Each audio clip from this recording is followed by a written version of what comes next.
In this session, we're going to continue looking at the implications from the event that is recorded in the book of Exodus of Moses' encounter with God at the burning bush, that bush that was burning but was not consumed. We looked in our last session at the dimension of the revelation of God's holiness in this encounter, and now I want to move to another dimension of it, beginning there later on in the chapter, after God had spoken to Moses and said, I have seen the oppression of my people who are in Egypt, and I have heard their cry because of their taskmasters, for I know their sorrows. Now there are three verbs here that I want us to get a hold of, that it tells us something about God. At first it says, I have seen, I've surely seen the oppression of my people. So that God sees what's going on. The second thing he says, I have heard their cry. So we know that the God who is revealed here is not blind, nor is he deaf, nor is he ignorant, because he goes on to say, because I know of the sorrows that they have borne. And so then he announces to Moses the purpose of this divine visitation. He said, so I have come down to deliver them from the hand of the Egyptians and to bring them out to the place of milk and honey, and so on. And he said, come now, and I will send you to Pharaoh, that you might bring my people, the children of Israel, out of Egypt.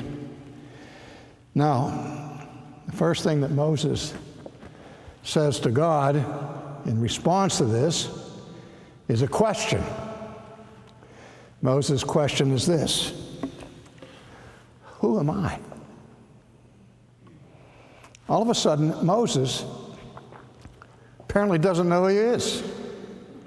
He hears this mandate from God. God is telling him to go on this mission in God's behalf and behalf of the people. I said, who am I to do this? So the first thing that happened in his encounter with God was he became confused about his own identity. If you've ever read Calvin's Institutes, and if you answer that question by saying no, then I respond to you, shame on you. You're missing one of the most beautiful pieces of literature ever written on the things of God, second only to the Bible in terms of the majesty of this book. You need to read it and reread it. And then when you're done with that, read it again. But Calvin begins the Institutes by saying, we never know who we are until we first know who God is. Again, remember in Isaiah 6, after Isaiah saw God high and holy and lifted up and heard the angelic chorus of the three times holy, what was his response? He pronounced a curse upon himself, saying, woe is me, for I'm a man of unclean lips, and I'm not alone. I dwell in the midst of a people of unclean lips, because for the first time in his life, dear ones, Isaiah found out who God was. And at the same time, for the first time in his life, he found out who Isaiah was. And that's what Calvin is getting at. He said, if we just look at ourselves and then judge ourselves among other people around us and compare ourselves with each other, pretty soon we will have such an inflated view of our own greatness that we will address ourselves as only slightly less than demigods. That is, as long as our gaze is fixed to the earth. But if by chance we would lift our eyes to heaven, we would see the brightness of the sun, into which we cannot gaze directly, for it would destroy us. But as soon as we consider what kind of a being God is, then immediately, as the holy men of old did, we tremble as we are aware of our feet of clay and of our frames of dust. So Moses has this momentary encounter with the holy.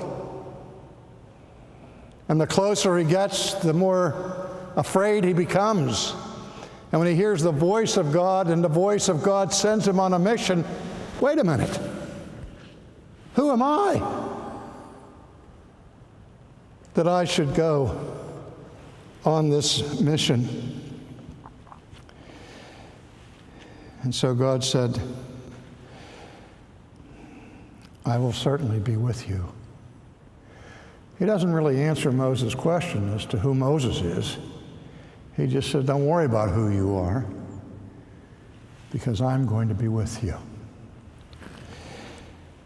And this shall be a sign to you that I have sent you. When you have brought out the people of Egypt, you shall serve God on this mountain. Now we get to the crux of the matter.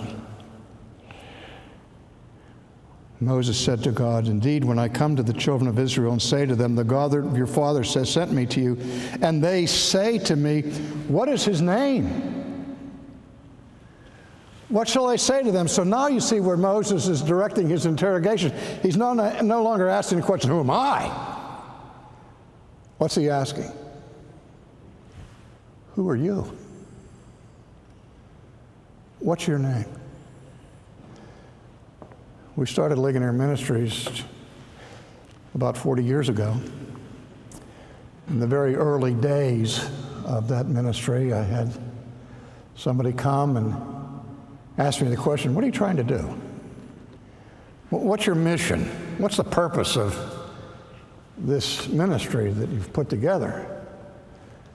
And he said, what's the most? I said, I told him, well, it's a teaching ministry to help ground Christians in the Word of God and so on. And he says, well, what is it that you want to teach people that the people in this country don't know? And I said, that's easy. Who God is. I said, I know that everybody in the world knows that God is, because God has so clearly manifested himself to all of them in creation that men are left without excuse because his general revelation has pierced their minds. They know he exists, but they hate him. And I said, in a large measure, that's because they know he is. They don't have any idea who he is. And the fellow said, fine. He says, but what do you think is the most important thing that Christians need to know in this day and age? I said, that's easy. And he said, what? I said, Christians need to find out who God is. And I think the greatest weakness of the church in our day is the virtual eclipse of the character of God, even in our churches. Talked to a woman once with her PhD in psychology who was a member of a church on the West Coast, and she was very angry, and she came to me. I said, what's the matter? And she said, you know, I get the feeling, I go to church every Sunday, and I get the feeling that our minister is doing everything he can to conceal from us the character of God. Because he knows that if he really opened up the scriptures and proclaimed the character of God as he's portrayed in the Bible, he's afraid that people would leave the church because they're uncomfortable in the presence of the holy. Moses wasn't the first person to hide his face in the presence of God. That started in the Garden of Eden with the flight into the trees by Adam and Eve, who hid themselves out of shame. And so Moses asks a question. Who are you? What's your name? If you even have a name, he'd already revealed himself. I'm the God of your fathers, Abraham, Isaac, and Jacob. Well, I know that, but what's your name? No.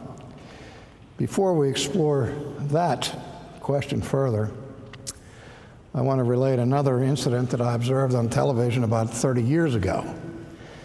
On national television, there was an interview by David Frost of Madeleine Murray O'Hara, the famous atheist, militant atheist. And in this interview, David Frost was fighting for the angels and debating with Madeleine Murray about the existence of God, and she was getting more and more angry and more frustrated, so David Frost decided to settle the debate in the classic American way by having a vote and counting noses. And so he put it to the studio audience. He said, how many of you people out there were about 30 people out there, she said, how many of you believe in some kind of God, some kind of higher power, something greater than yourself? Everybody raised their hand. And I waited for Madeleine Murray's response because I was sure I could predict what she would say. But she fooled me altogether. You know what she said? She said, well, what do you expect from the uneducated masses? These people haven't got out of their intellectual infancy. They are still, brainwashed from the culture and this mythology of God. And she went on this tirade insulting everybody in the studio audience. And that's not what I expected her to do. You know what I thought she would do? I thought she would turn the tables right there on David Frost. I thought she would go to the audience and say, well, let me ask you this. You believe in some kind of higher power. You believe in something greater yourself. Let me ask you this. How many of you believe in Yahweh, the God of the Bible? The God who demands that you have no other gods in front of him. The God who sends men, women, and children to hell forever and condemn people because they don't believe in this mythical Jesus. Because I wonder how the vote would have changed when all of a sudden the question was asked with more clarity. But it's almost an institution in our culture, in our nation, to describe God as a higher power, something greater than ourselves. What's that? The force be with you? Huh? What is this higher power? Gravity? Lightning? Earthquakes? Now, one thing about this nebulous, amorphous, nameless, characterless power is that, first of all, it is impersonal.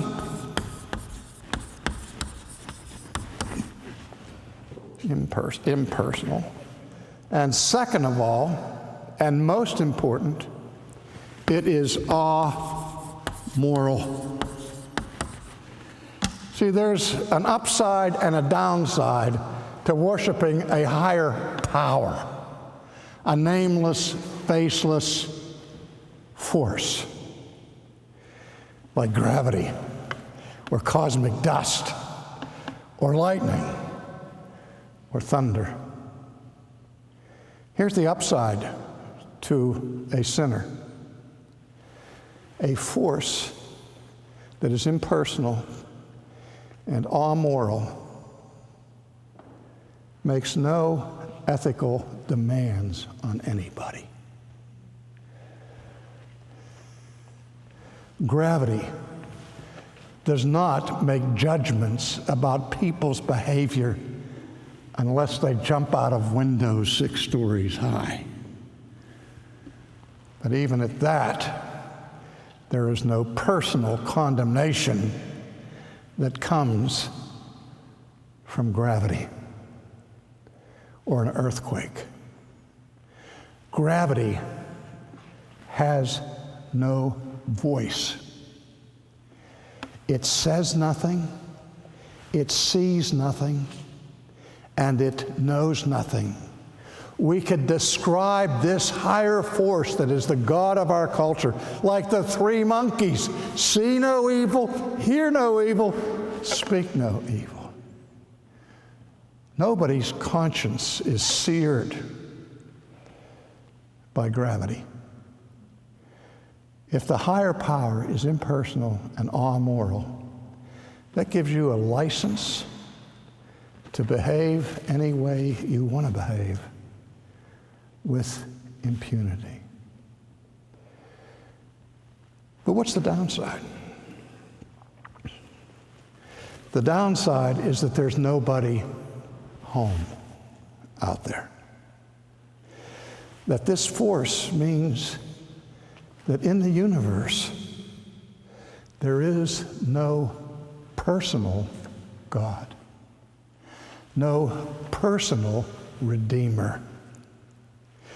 What kind of a relationship, what kind of salvific relationship can you have with thunder? Thunder makes noise. Thunder booms through the skies. But in terms of content, it's mute. It's tongue-tied. It has no revelation. It gives no hope. And gravity has never been able to forgive anybody for their sins. And the first thing we see here in God's answer to Moses is so different from a comment I hear every week from the coach of the Pittsburgh Steelers. I listen religiously every week to the coach's, Mike Tomlin's, press conference. And it seems like after every game, the press corps asks him the same question every week. And it's like you could just run the tape. I know what Tomlin is going to say to those reporters before he says it. He's going to say, "Well, my focus is what we did wrong last week. My focus is on the next game." He always says that. And they say, "Well, what about this and what about that?" And every time a week he says, "Well, it is what it is." A redundancy, of course. But you see, that's the name of the God of America. It is what it is. But when God asked Moses for his name, he didn't say, "It is what it is." He said, "I am who I am. Yahweh. That's my name." And the very first thing that God reveals about himself in that name is that he's personal. That he can see, he can hear, he can know, he can speak. He can relate to those creatures he made in his own image. He is the God who brought up his people out of the land of Egypt. He's a God with a name, a God with a history. I taught a course in college many years ago on theology, and we were studying the names of God, and I was trying to illustrate this to the significance of the names of God and what they reveal about God's character to the class. And just at the beginning of the class, this girl, I'll call her Mary, walked in the room, and she walked in a strange, somewhat awkward demeanor. She walked in like this. And anybody that looked, or if she really walked in like this, could see the glittering diamond ring on her left hand. And I said, "Wait a minute, Mary." I said, "Do I see a diamond ring on your finger?" She said, "Yes." I said, "Are you engaged?" And she said, "Yes." I said, to whom are you engaged? And she pointed to her boyfriend in the back row. His name was John. She's to John. I said, well, congratulations. Do you mind if I ask you a question? And she said, what's that? I said, when you say you're going to marry him, I assume that you love him. Is that a safe assumption? And she said, yes. I said, well, tell me, why do you love him? In front of the whole class, I asked her this. Why do you love John? And she said, because he's so handsome. I said, well, yes, he is very good looking, but look at Bill back there. He was the escort to the Queen this year. I said, homecoming Queen. I said, don't you think he's good looking? Oh, yeah, Bill's very handsome. I said, well, then there's got to be something else about John besides that he's handsome. And she said, well, he's so athletic. I said, yes, he is. He's good. I said, but Bill's the captain of the basketball team. He's athletic too, so why don't you love Bill instead of John? And she's starting to get frustrated now. She said, well, John's so intelligent. I said, he is. He's a very good student. He said, of course, Bill's probably going to be the valedictorian of the class. So you're not getting it, Mary.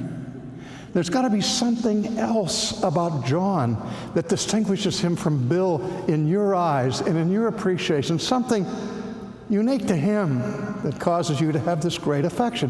Now, don't waste the rest of the period. Let's name the child. Let's get on with it. What is it about him that makes you love him so much? And she really got frustrated. She said, well, I love him because he's John. And I said, yeah. See, when you wanted to come back to the crystallized essence of who he is and what he means in terms of your relationship and your personal history with him, it all came back to his name. And that's why when we look at God, we know that his name is wonderful. Because in that name, he reveals manifold things about the excellency of his being and the perfections of his character. That's why the saints of old, if they said, tell us everything you know about God, they would finally say, Yahweh, I am who I am. Now, God willing, in our next time together, we're going to try to go a little bit more deeply into the significance of that name, I am who I am, what it means about God, and what it means for us.